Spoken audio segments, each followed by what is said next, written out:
So folks, this is the tour for the major projects folder. One, you can access the major projects on the sidebar here, but you can also get access to it from any class session folder. There's always a link to the major projects there. So let's click on major projects. And when you come to major projects, the very first item here in the folder is just a rundown of all of the major projects. All four are due, and all of the deadlines that are associated with each component of the major project. So you can always get that in this one easy to access place. It's also on the printed syllabus if you're looking for it. So the very first major project is this Better Together project, which you've already started. So basically, each week we'll be reading a chapter in the Better Together book. And each week someone will summarize that chapter and pose questions for discussion. So the sign-up sheet to sign up for a chapter is here. People have already started to sign up for chapters, so certainly go there and pick a chapter that hasn't been assigned yet. You'll then be responsible for providing a summary of that chapter and discussion questions. If you want to see what I'm talking about, you can look in the Session 2 folder, and for the discussion board exercise, you'll see my summary of Chapter 1 along with some discussion questions. And then as people sign up, I'll make sure to put their name on the week for the chapter so people know when they're going to need to summarize the chapter and who's summarizing the chapter for the week. So that's the first part of the Better Together project. The next part of the Better Together project, which isn't listed here, is you need to participate in the class discussion. So each week, you should go to the class discussion board and you should consider the questions. You should have already read the chapter. You might want to refresh your mind by reading the summary. And then you should consider the questions that have been posed for the discussion. You can answer one or some or none of them, but you should sort of pose some thoughts or thinking or pose a new question yourself related to the chapter. So the idea is to engage in some of the ideas about what was it about this chapter that was interesting, what kind of questions are being asked about it, and engage in a class discussion around it. And then finally, at the end of the semester, you'll be asked to create a reaction paper of about 1,000 to 1,250 words. This is basically, think of it as doing a book review of Better Together, but with a civic engagement lens. You're looking for common themes and concepts that run across all of the chapters in the book. You might want to highlight a couple of chapters you found particularly interesting. You might want to talk about where the book really excels at talking about civic engagement or being engaged with community, or where there are some things it might not consider. So the idea is for your opportunity to kind of consider the themes and concepts that were presented in the chapters and write your reaction to it, and what these scenarios or case studies hold for yourself and the work you want to be doing, and any of the lessons you took away from it. So that's the Better Together major project. The second major project is a community issue brief. So basically, an issue brief is a short written synopsis of an issue. It often gives some background and context to an issue. It then highlights some key problems or statements or things that should be done, and then provides some recommendations for particular stakeholders to engage in. So you can pick a community issue. It could be any community issue. It could be very local or very global in its scope. And you really will think about that issue in the context that you're going to write up a community issue brief. And you can see here that the written component of this is a community issue brief of about 1,000 to 1,250 words.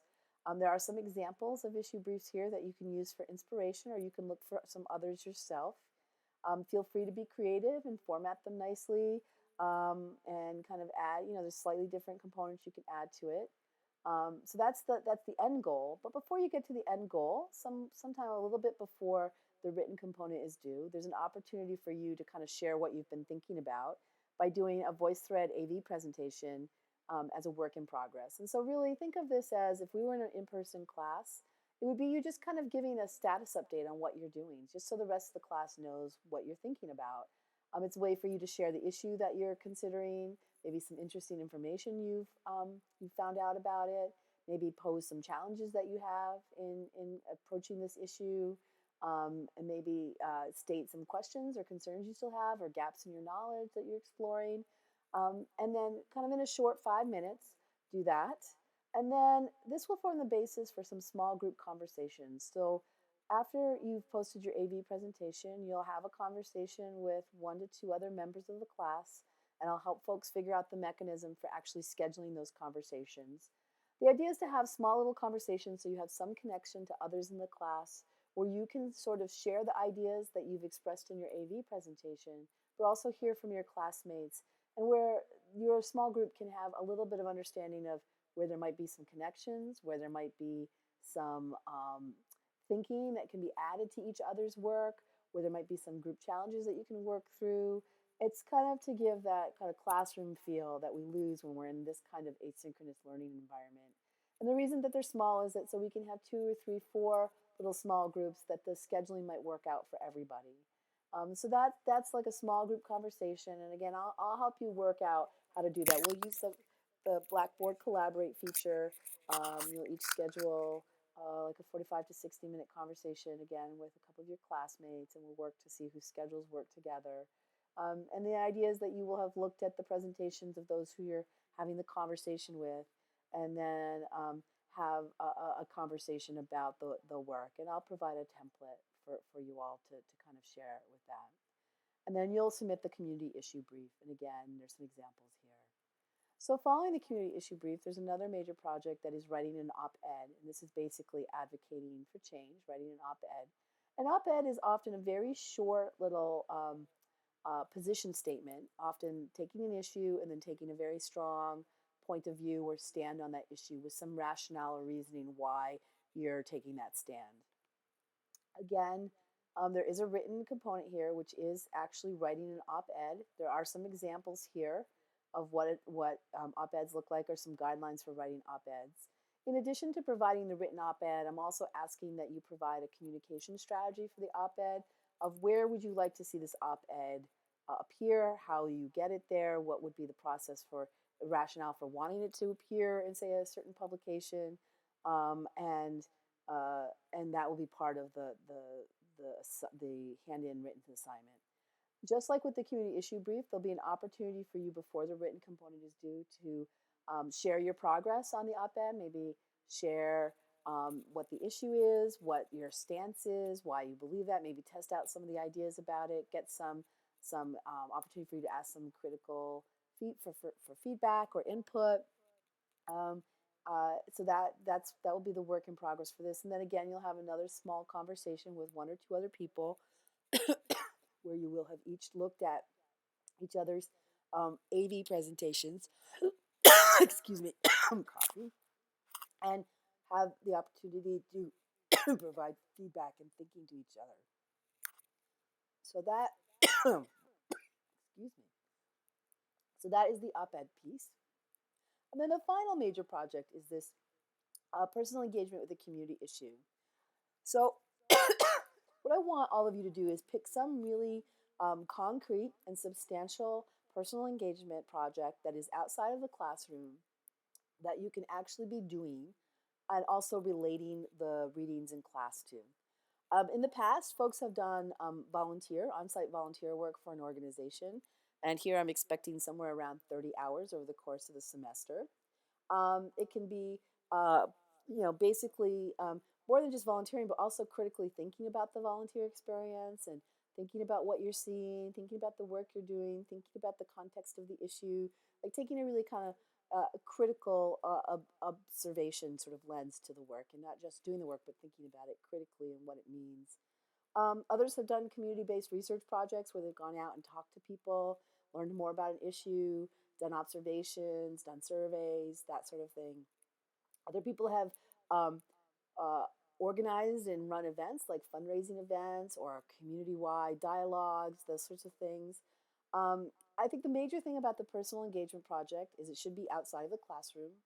It should be fairly substantial, so you should have dedicated a certain number of hours to it. It definitely should involve being in the community or out in the community or outside of sort of being in a classroom or just being with books and just kind of reading. So think of it that way. You certainly can take something you're currently doing, a current volunteer commitment or current internship, and use that as the basis for your personal engagement project. But you certainly should add this sort of critical thinking and kind of make sure that it's something that's kind of added value by being in this class. So just like the others major projects, there are three components. So the very first thing is to play Civic Seed, which is an interactive game that is designed to prepare people to be out in community engaged environments. This is a game developed by Tisch College at Tufts University, which is where I'm housed, as well as the Engagement Game Lab at Emerson College. Um, the content is got sort of a Tufts brand to it, but I think it's the content is valuable enough that it can be relevant to others outside of Tufts. So I want you to kind of play the game. You have 2 weeks. The game has been released. You should have gotten an invite. If you haven't gotten an invite, please let me know as soon as possible so that I can see what the problem is. I'll be monitoring the game so I can see where everybody's at and see how you're doing. Um, but you have 2 weeks to complete the game, and you as an individual can't complete the game alone. Everybody, the entire class needs to get to a certain point in order for the game to complete. So it's sort of cooperative in that way. So check it out. Um, there is then this week due a personal engagement proposal. This is basically to outline what you're going to do for your personal engagement project. I want to get a sense of why you want it, what it is, why you're doing it, how it links to your own goals and objectives, and kind of what your plan or timeline might be for doing this. It's fine if it's not completely thought out, by detail. It's fine if it shifts or changes and you resubmit a new one. But basically, I want folks to start thinking about this and start proposing something and start getting the things together that will help you actually engage in a semester long project like this. The semester will go by very, very quickly. We're already into week 2. So I really want folks to have an idea of what they're going to be doing. As with the other projects, you'll share what you've been doing with your personal engagement project in an AV presentation so people have a bit of an idea of what you're doing. And then there'll be sort of a written assignment.